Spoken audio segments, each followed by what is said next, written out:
Okay, so our patient is laying supine. Her legs are extended out and her feet are flexed up.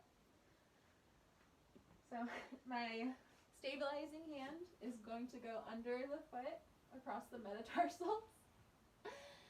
And my moving arm is going to be placed onto is going to be placed onto digit 1. And then for toe flexion, we're going to keep your foot just regular. We're going to just pull the big toe forward anterior to the front side of the body. And then for toe extension, same pinching that first toe. Just going to pull it down into extension. And then the process will be repeated across the other toes.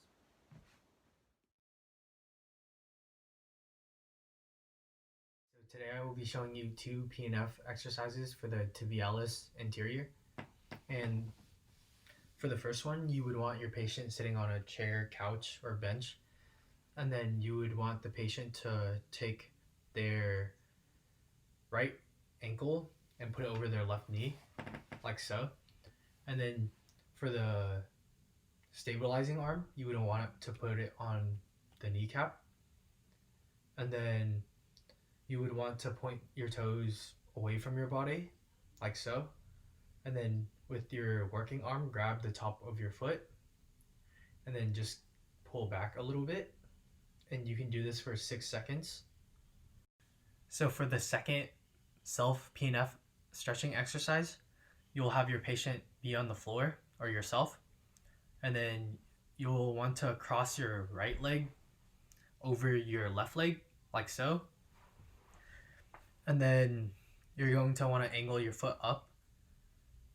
And then you're going to want to have some inversion on your foot as far as it can go. And then your stabilizing arm will hold the top of your foot on your metatarsals. And then your working arm will be on the other side of the top of the foot. And then you will want to push your right hand, this hand, with your foot, and then hold it for about 5 seconds, and that's it.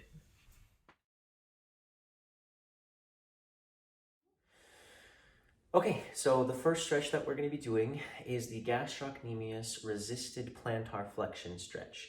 So for our client's body position, we're going to have her seated on a flat surface in an upright position, and her stretching leg is going to be the left leg in this case. It's going to be outstretched in front of her, and the opposite leg is going to be bent to a comfortable angle right beside it.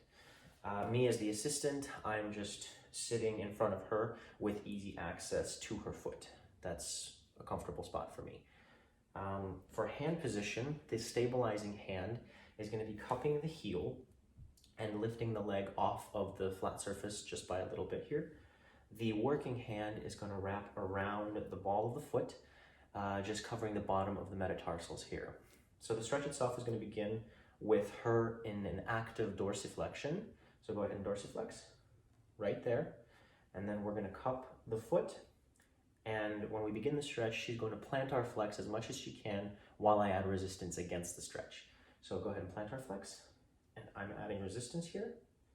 And this is for about 10 seconds. So 5, 6, 7, 8, 9, 10. Good. And go ahead and relax back to a dorsiflexion. And in this dorsiflexion, we're pushing just a little more than she was in an active dorsiflexion. Okay, so that's the stretch. It's done about 3 times. We'll do one for the demonstration. When the plantar flexion is occurring, there is an isometric reaction, contraction in the gastrocnemius here, which is what creates that stretch.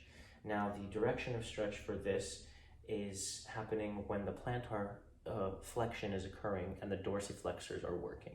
The dorsiflexors are getting the stretch. Normally, it's at about 50 degrees for the plantar flexion there. But with the resistance, it's at about 20 to 25 degrees. That's the first one. Okay, so for the second stretch that we have, we're going to be doing the gastrocnemius resisted dorsiflexion. So this is going to be the opposite of the last one. For client body position, we're basically staying exactly the same, where the client is seated on a flat surface, upright position. The stretching leg is going to be outstretched in front of her. It's going to be her left leg again. And the opposite leg is bent at a comfortable angle. Same position for me as the assistant. I just need access to her foot in a comfortable seated position. So for stabilizing hand, it's going to be the same thing, cupping the heel underneath and lifting the leg off of the surface. Now for the working hand, this is where the change comes in, where we're gonna go ahead and wrap the top of the foot, so just over the metatarsals on the top this time. So this stretch is going to begin with her in an active plantar flexion. So go ahead and plantar flex as much as you can. Is that comfortable? Okay. Then we go ahead and wrap the hand around the top of the foot, and she's going to be dorsiflexing as much as she can while I add resistance coming back down. So once again, stretch lasts for about 10 seconds. So go ahead and dorsiflex with resistance here. 1, 2, 3, 4, 5, 6, 7, 8, 9, 10. Good, and back down to plantar flexion. And once again, pushing just a little farther than her plantar flexion actively. And that's the stretch. Once again, it's done about 3 rounds, 3 times. And when the dorsiflexion is happening with the resistance, there is another isometric contraction happening in the gastrocnemius here, which once again is causing that stretch. The direction of stretch in this case, when the dorsiflexion is occurring, the plantar flexors are the working muscle groups in this case. They're the ones receiving the stretch. And the degrees for this is about 20 to 25 degrees of motion.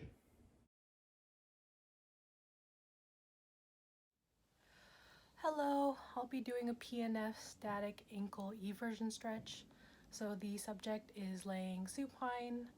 I'll be supporting her calcaneus with the stabilizing hand, and I'll be supporting her dorsum and sole with the moving hand to help her stretch laterally.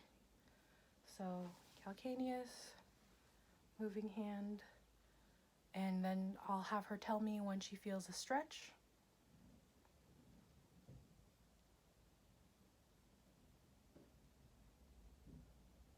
Hold it there for about 30 seconds.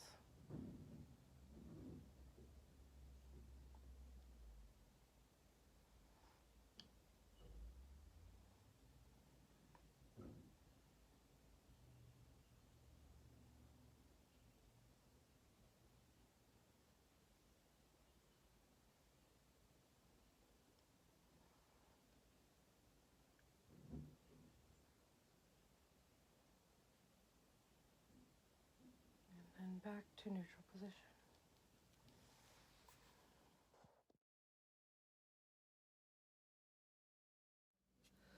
For this next stretch, I'll be doing a PNF ankle inversion. I'll be holding her ankle in for about 10 seconds. Then she'll push against my hand for about 5 and then go into a deeper inversion stretch for another 10 seconds. Once again, stabilizing hand on the calcaneus. Moving hand on the dorsum and the sole of the foot, and I'll put her into a stretch until she tells me when to stop. Okay, 10 seconds.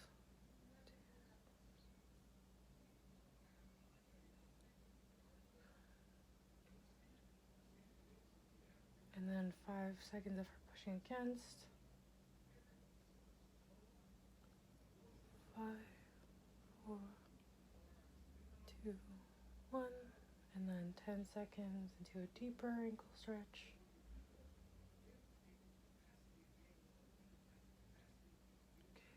Okay, 10, 8, 7,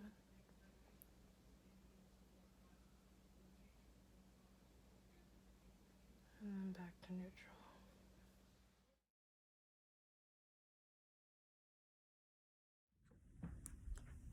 For this stretch, we will be doing gastrocnemius dorsiflexion. We will have the client in a supine position.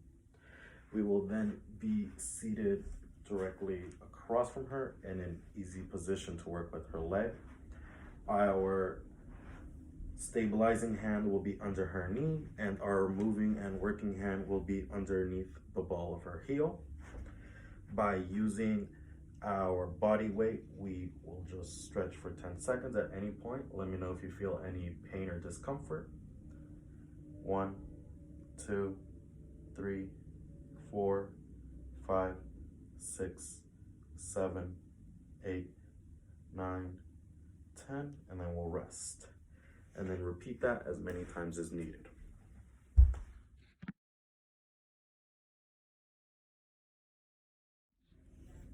For this stretch, we will have the client sitting up. You want to be in a position where her working leg is easily accessible, so sitting in front of her would work.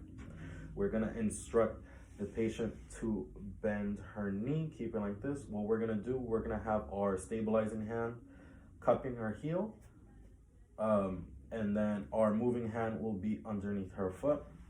We'll place our hands underneath and then have the client push down into our hand for 10 seconds. We'll go 1, 2, 3, 4, 5, 6, 7, 8, 9, 10. This makes an isometric contraction. We will now relax and then put her foot into dorsiflexion while sliding it close to her. Then we will repeat once more for 5 seconds. So she'll push down, 1, 2, 3, 4, 5, and then finally relax and put it into dorsiflexion one more time.